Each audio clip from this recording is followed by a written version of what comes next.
নাযিল করেছি।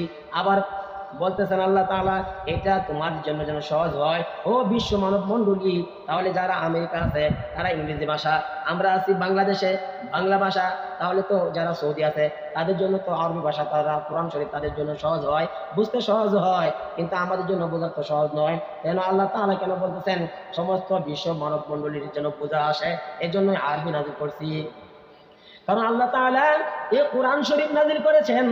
এই কোরআন কেন নাযিল করেছেন? আল্লাহ তাআলা বলেন হুদাল লিন্নাস, এই কোরআন হলো মানুষের হেদায়েতের জন্য নাযিল করা হয়েছে। এই কোরআন হলো মানুষের হেদায়েতের জন্য।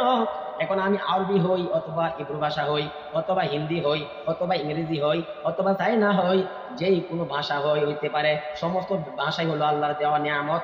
সমস্ত ভাষাই হচ্ছে আল্লাহর। তার মধ্যে এক নাম্বার ভাষা হলো আল্লাহর কাছে অতি প্রিয় হলো আরবি ভাষা। এই আরবি ভাষা আল্লাহ তাআলার কাছে প্রিয়, সমস্ত ভাষাই আল্লাহর, এর মধ্যে প্রিয় হচ্ছে আল্লাহ তাআলার কাছে আরবি ভাষা। এই জন্য যেহেতু মানুষের জন্য আল্লাহ তাআলা হেদায়েত রাখেন কোরআনে। তুমি আল্লাহ পাক রব্বুল আলামিনের পবিত্র কোরআন থেকে সূরাতুল ইউসুফের প্রথম দুটি আয়াত তেলাওয়াত করছে। যে সূরাটার নামকরণ করা হয়েছে ইউসুফ। ইউসুফ একজন নবী ছিলেন। ইউসুফ নবীর নামকরণে এই সূরাটার নামকরণ করা হয়েছে, সূরার নামই ইউসুফ, সূরাতুল ইউসুফ। এখানে ইউসুফ নবীর জন্ম থেকে নিয়ে জেলখানা, তারপরে খাদ্যমন্ত্রী, আবার দেশ পরিচালনা করছেন, সব বিষয় এই সূরার মধ্যে লিপিবদ্ধ আছে। এই ঘটনার বিবরণ আছে, এই জন্য এই সূরাটার নামকরণ করা হয়েছে সূরাতুল ইউসুফ। আল্লাহ তাআলা এই সূরা নাযিল করছেন এবং পবিত্র কোরআনে সূরা সংখ্যা হয়েছে 114টা। 114টা সূরার মধ্যে 29টা সূরার শুরুতে কিছু কিছু হরফ আছে, যেটা হরফে মুকাত্তা বলা হয়, যেটা অর্থ আল্লাহ রাসূলও জানেন না, একমাত্র আল্লাহ জানেন। যেমন সূরা বাকারার শুরুতে আছে আলিফ লাম মিম, সূরা ইউসুফের শুরুতে আলিফ লাম র, কোন কোন সূরা শুরুতে হা মিম, ইয়াসিন, নুন, সদ, কফ। বিভিন্ন সূরার শুরুতে এগুলা হরফ আনছেন আল্লাহ তাআলা। তো এই হরফের তো এককভাবে কোনো অর্থ হয় না, একটা হরফের কোনো এককভাবে অর্থ হয় না। বা বাংলায় ধরেন বা ইংরেজি ধরেন, একটা বর্ণ দিয়া, একটা লেটার দিয়ে কোনো অর্থ হয় না।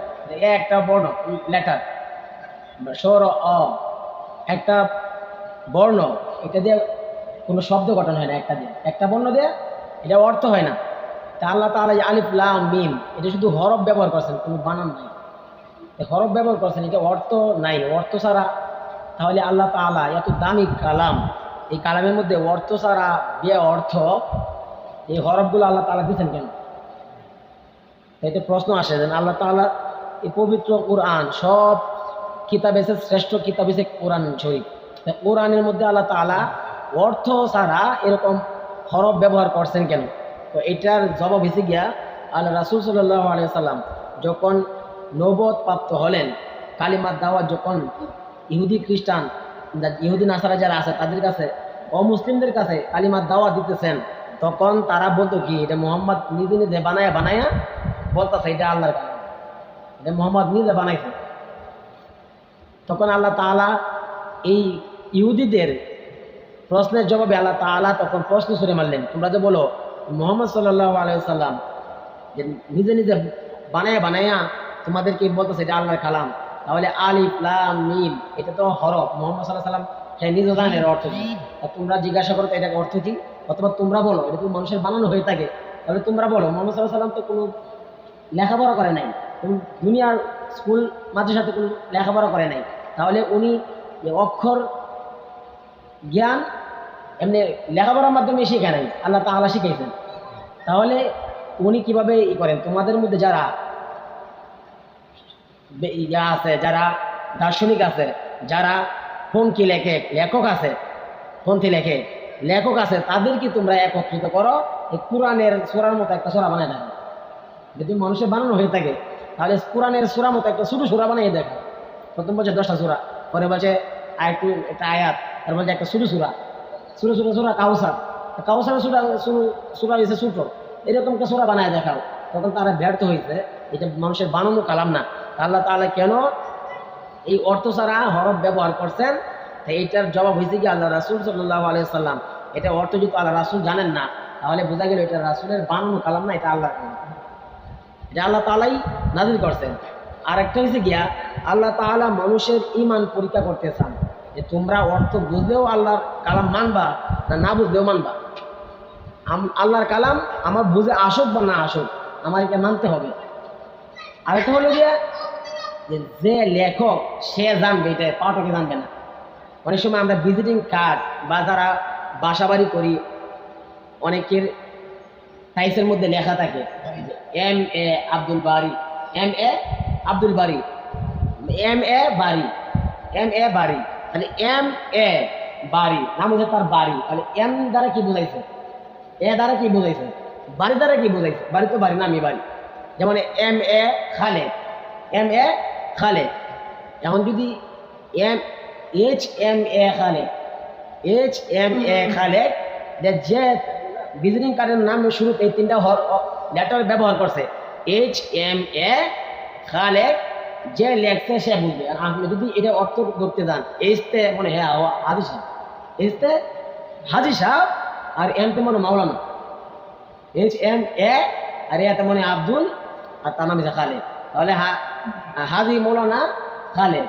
এখন যে আইডি কার্ডের মধ্যে ভিজিটিং কার্ডের মধ্যে লেখছে বা তার বাসার মধ্যে দেওয়ালে প্লেটের মধ্যে লেখছে যে এইচ এম এ খালে, আপনি কি মৌলানা আব্দুল খালে, তাহলে সে বলবে আমি তো হজই করি নাই, হজ করি নাই, আমি মৌলানা হই মাঝে সাহেব বানিয়ে দেওয়া নাই, তাহলে আমি তুমি হাজি সাহেব বানাই দিলা, মৌলানা বানাই দিলা, তাহলে এই অক্ষরটি ব্যবহার করছেন কেন?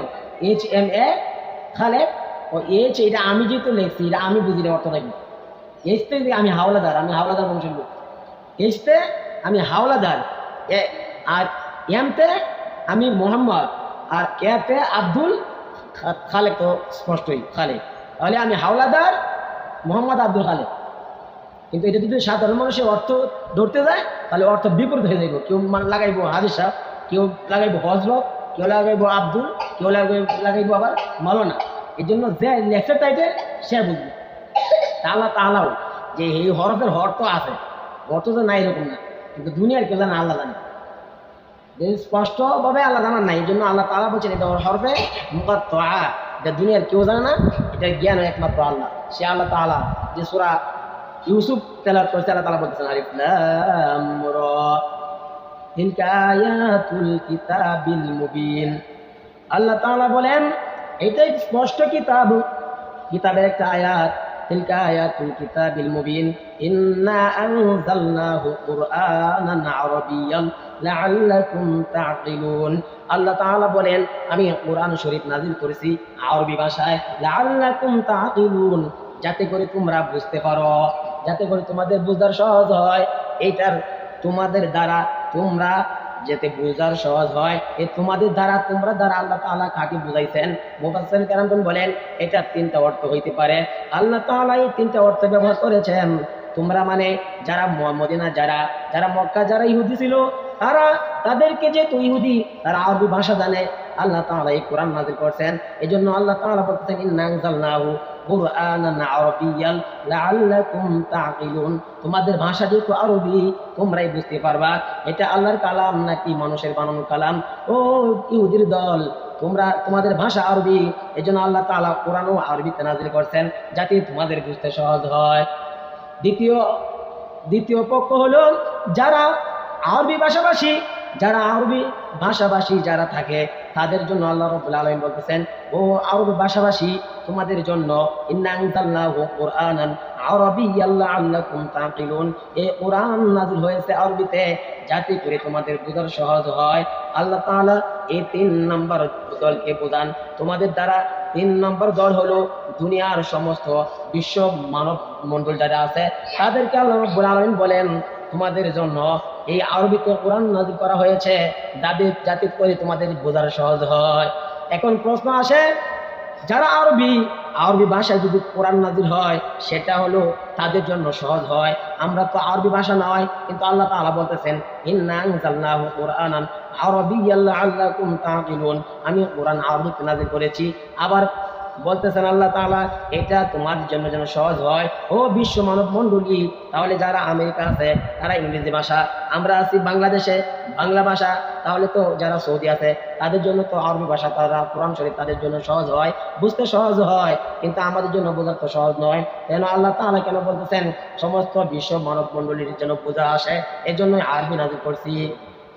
কারণ আল্লাহ তাআলা এই কোরআন শরীফ নাযিল করেছেন। এই কোরআন কেন নাযিল করেছেন? আল্লাহ তাআলা বলেন হুদাল লিন্নাস, এই কোরআন হলো মানুষের হেদায়েতের জন্য নাযিল করা হয়েছে। এই কোরআন হলো মানুষের হেদায়েতের জন্য। এখন আমি আরবি হই অথবা ইব্রু ভাষা হই অথবা হিন্দি হই অথবা ইংরেজি হই অথবা চাইনা হই, যেই কোনো ভাষা হইতে পারে, সমস্ত ভাষাই হলো আল্লাহর দেওয়া নিয়ামত। সমস্ত ভাষাই হচ্ছে আল্লাহর, তার মধ্যে এক নাম্বার ভাষা হলো আল্লাহর কাছে অতি প্রিয় হলো আরবি ভাষা। এই আরবি ভাষা আল্লাহ তাআলার কাছে প্রিয়, সমস্ত ভাষাই আল্লাহর, এর মধ্যে প্রিয় হয়েছে আল্লাহ তাআলার কাছে আরবি ভাষা। এই জন্য যেহেতু মানুষের জন্য আল্লাহ তাআলা হেদায়েত রাখেন কোরআনে, তুমি যদি আরবি ভাষা না হয়, যদি বাংলাও হয়, হিন্দিও হয়, উর্দু হয়, তাহলে তোমাকে কোরআন যেহেতু তোমাদের জন্য হেদায়েত, এই কোরআন শিক্ষা করার জন্য তোমাদেরকে আরবি ভাষা তোমাদেরকে শিখতে হবে। যারা আরবি জানে তাদের কাছে এই কোরআনটা শিখতে হবে। তাহলে এই কোরআন শিখার জন্য একটা হলো শিক্ষা, আর একটা হলো অনুবাদ করা, একটা হলো বুঝে আসা। কোরআন শুধু পড়লেই বুঝে আসে না, এই কোরআনকে বুঝতে হলে এটার ভাষা শিখতে হবে, এটার ব্যাখ্যা জানতে হবে। এটা তাহলে তুমি পুরোপুরি কোরআনটা বুঝলা। ইউরোপের যে একজন বিজ্ঞানী ছিল, সে হলো খ্রিস্ট ধর্মের বিশ্বাসী, তার নাম ছিল মরিস বুকাইলি। এই মরিস বুকাইলি সে একজন খ্রিস্ট ধর্ম বিশ্বাসী, সে ছিল খ্রিস্টান ধর্ম বিশ্বাসী। সে কোরআনের উপর রিসার্চ করতেছে যে কোরআনের মধ্যে কোনো ভুল পাওয়া যায় কিনা, কোরআনের মধ্যে কোনো ভুল আছে কিনা, সে রিসার্চ করতে লাগছে অনুবাদ দেখে দেখে। কোরআনের যদি কোনো ভুল পাওয়া যায় তাহলে মুসলমানদেরকে আঙ্গুল তোলা যাবে, বলা যাবে তোমাদের কোরআন, তোমাদের যে শ্রেষ্ঠ কিতাব, এটার মধ্যে তো ভুল আছে, তাহলে তোমাদের ধর্ম মানে লাভ কি? এ মরিস বুকাইলি খ্রিস্ট ধর্ম বিশ্বাসী, সে কোরআনের রিসার্চ করার জন্য সে অনুবাদ পড়তেছে, কিন্তু কোরআনের অনুবাদ পড়িয়া কোরআন বুঝে আসে না। এজন্য সে সৌদি সরকারের সাথে কন্ট্যাক্ট করিয়া সে আরবি ভাষা শিখছে।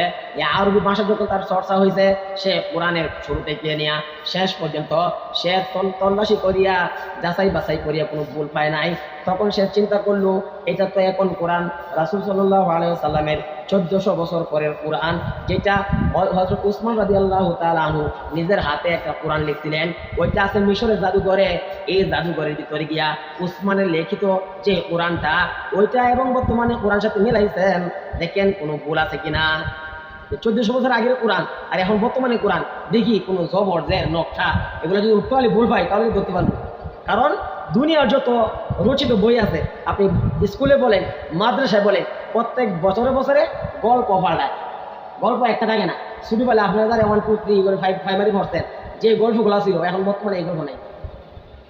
বা সংবিধান যে দেশের মধ্যে রচিত হয়, এই সরকারের দেখা বিসমিল্লাহ বহাল রাখে, আর সরকার বিসমিল্লাহ তাই জানাম বিসমিল্লাহ সংবিধান থেকে মুছে দেয়, আর সরকার বিসমিল্লাহ আবার সংবিধানে ঢুকায়। তাহলে সংবিধান পরিবর্তন হয়ে যায়, যে মানুষের রচিত, এই জন্য পরিবর্তন করার সুযোগ আছে। কিন্তু কোরআন আল্লাহ রচিত, এখানে কেউ একটা নকশারও পরিবর্তন করতে পারবে না। একটা নকশা যে পরিবর্তন করবে, জের জবরের পরিবর্তন করবে, এটাও পারবে না। আল্লাহ তাআলা এটা সংরক্ষণ করে রাখছে, কেউ ভুল প্রমাণিত করতে পারবেন না। যেহেতু আল্লাহ তাআলা বলতেছেন যালিকাল কিতাবু লা রাইবা ফি, আল্লাহ তাআলা বলেন এটা এমন একটা কিতাব, যালিকাল কিতাবু লা রাইবা ফি হুদাল লিল মুত্তাকিন, এটা এমন একটা কিতাব যেই কিতাবের মধ্যে কোনো ভুল নাই, কোনো সন্দেহের অবকাশ নাই। ভুলও নাই, সন্দেহ করা যাবে না এটা মানে ভুল আছে। মানুষের যারা বই লেখে, বইয়ের প্রথমে একটা মুরুখ আমাদের লেখে কি এই পাঠ্য বইটা লিখতে গিয়া কতজন এটা যাচাই বাছাই করছে, তাদের নাম লেখা থাকে, তারা দেখছে, তারা অভিমত করছে, দেখার পরেও আবার একটা সতর্ক বার্তা লেখা থাকে কি এই পুস্তকানি যদি ভুল কোনো ত্রুটি আপনারা পান, ছাপানোর কারণে কোনো ভুল ত্রুটি যদি হয়ে থাকে আমাদেরকে জানাবেন, পরিবর্তন ছাপানোর সময় আমরা সংশোধন করে নিই। এটা বলতেছে আল্লাহ তাআলা পবিত্র কোরআনে প্রথম সূরা ফাতিহা বা সূরা বাকারা প্রথম যে বলেন যালিকাল কিতাবু লা রাইবা ফি, এটা এমন একটা কিতাব যেটার মধ্যে ভুল নাই, ভুলের কোনো সন্দেহ করার অবকাশ নেই, সন্দেহ করা যাবে না এটার মধ্যে ভুল আছে।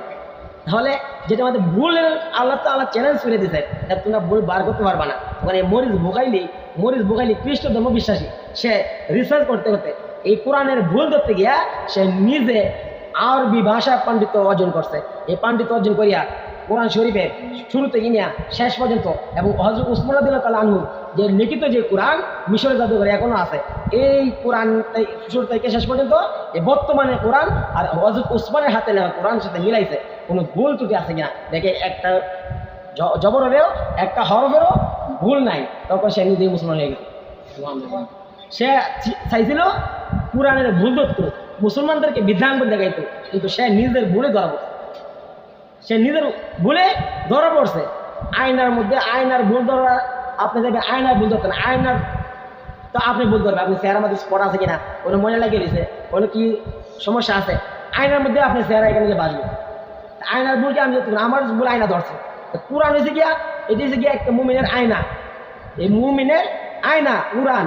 এই কোরআনের ভুল কেউ বার করতে পারবে না, বরঞ্চ যারা কোরআনের ভুল বের করতে চাইছে, যারা রিসার্চ করতে চাইছে, কোরআনের ভুল বের করতে চাইছে, অবশেষে ভুল পায় নাই, তখন সে তার নিজের ভুল ধরা পড়ছে, তখন সে মুসলমান হয়ে গেছে।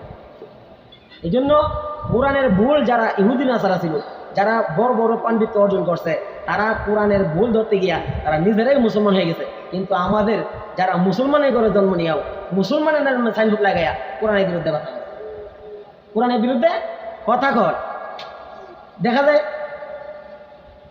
যারা বুদ্ধিজীবী, যাদেরকে বুদ্ধিজীবী বলা হয়, যে ফেরাউনের তারও কিন্তু বুদ্ধিজীবী ছিল।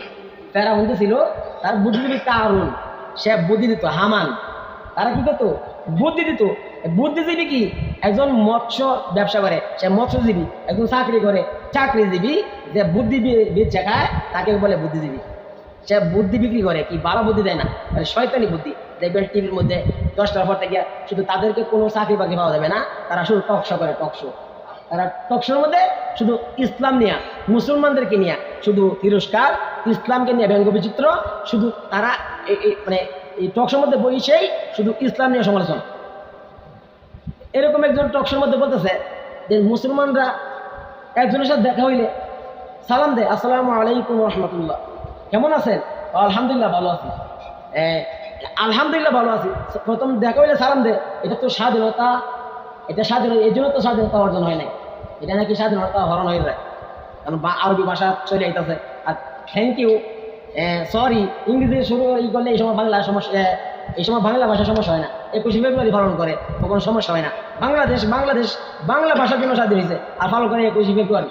ইংরেজি পালন করে 21শে ফেব্রুয়ারি, তো পালন করার দরকার ছিল 8ই ফাল্গুন।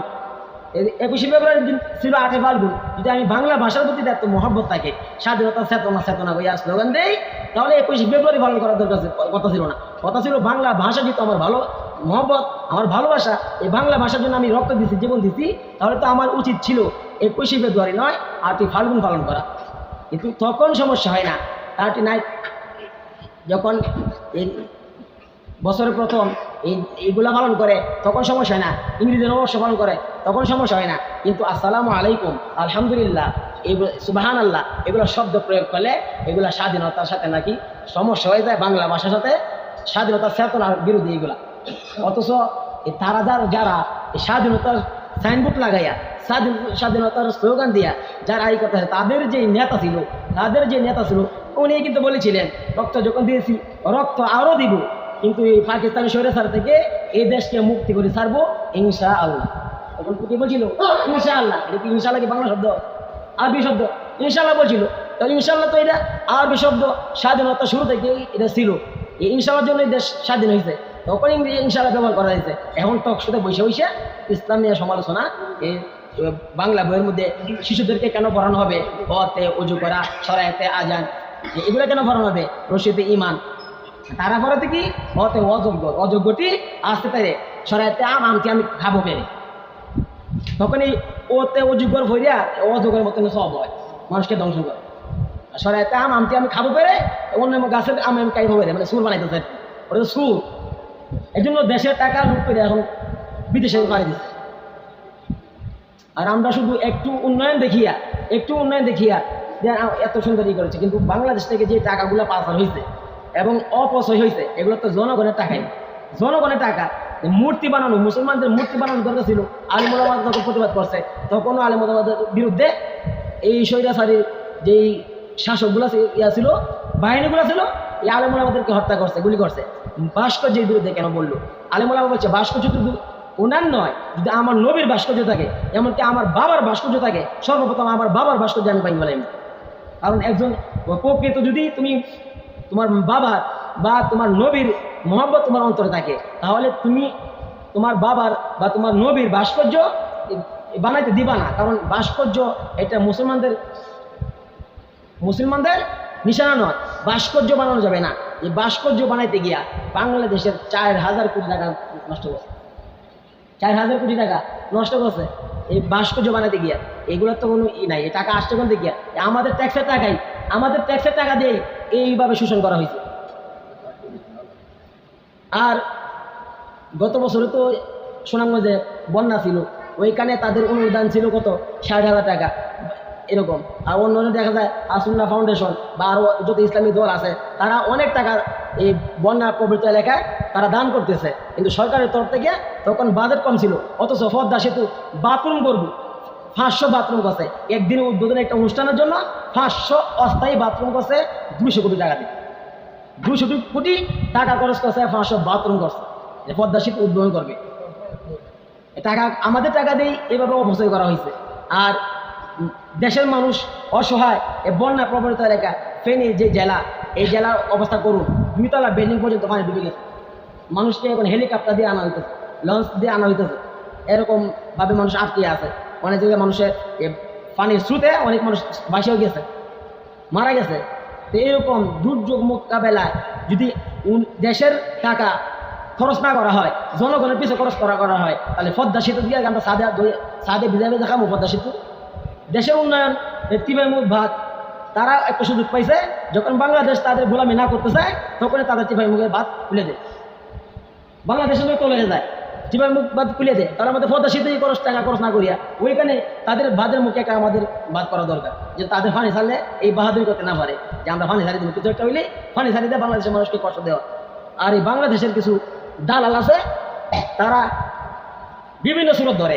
এই দালালগুলা কিছুদিন আগে একটা সুরত ধরিয়া তারপরে আবার হিন্দুদের সাথে, এরা মুসলমান হিন্দুদের সাথে নাচছে। তার কি বলছে?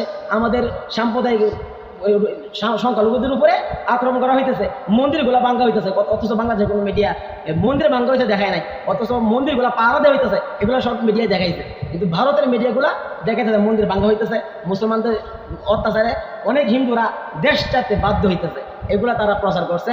আর কিছু মুসলমানও তখন তাদের দলের সাথে ইসলামকে বিসর্জন দিয়ে তাদের দলের সাথে তারা গিয়েও হিন্দুতার সাহায্যে তারাও গিয়ে বলতেছে, হ্যাঁ আমাদের মন্দিরে আক্রমণ হইতেছে। এখন যে তোমাদের দাদা বাবুরা ফানি ছাড়িয়ে দেওয়া সব মূর্তি ডুবাই দিচ্ছে, এখন প্রতিবাদ করো না কেন? এখন কথা বলো না কেন? আগে বাংলা তো বলতেছো তোমাদের মন্দিরের উপর আক্রমণ করা হয়েছে, এখন তো ফানি ছাড়িয়ে দিয়ে সব দেশের মানুষকে তলে দিচ্ছে। এখন তারা নিচ্ছুক, তাহলে বোঝা গেল তারা মানুষের জন্য কাঁদে না, তাদের গদির জন্য কাঁদে। এই গদি পাওয়ার জন্য তারা কাঁদে।